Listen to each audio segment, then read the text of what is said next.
Το μέρος της σύλληψης του αφισμού θα το δείξουμε σε λίγο.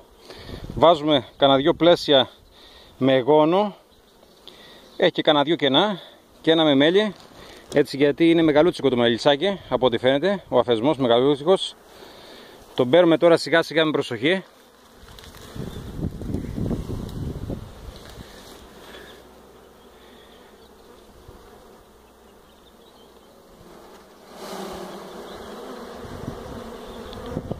Και τον αφήνουμε πάνω από την κυψέλη.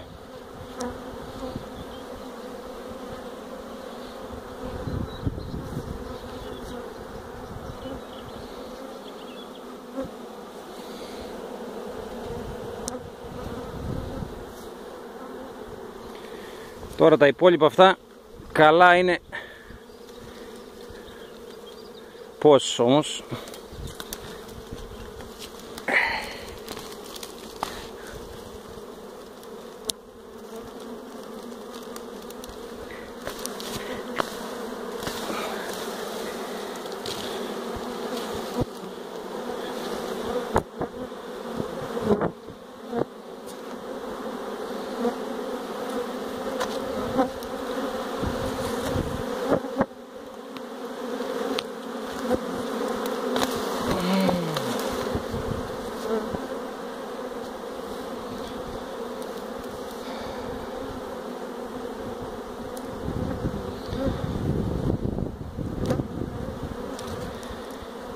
Πιστεύω τώρα που τα ανακάτωσα λίγο να έρθει σιγά σιγά, δεν ξέρω τώρα η βασίλισσα που έχει πέσει βέβαια. Αν έχει πέσει μέσα στην κυψέλη θα μαζευτούν όλες εδώ.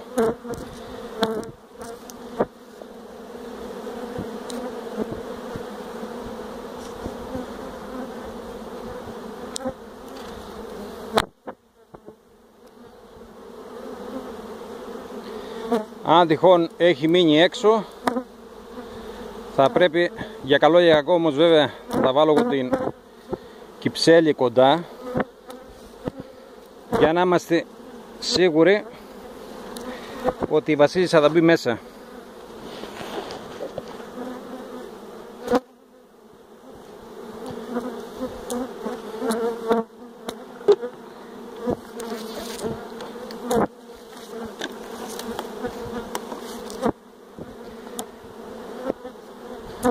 Θα την αφήσουμε στην ησυχία της και σιγά σιγά θα μαζευτούν όλες. Ήδη άρχισαν να μαζεύονται, αν το έχετε προσέξει.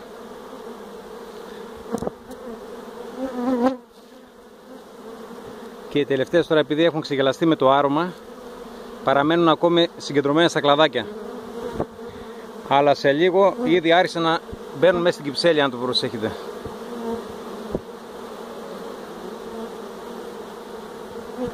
Ήδη ο γόνος θα τραβήξει τις μέλισσες.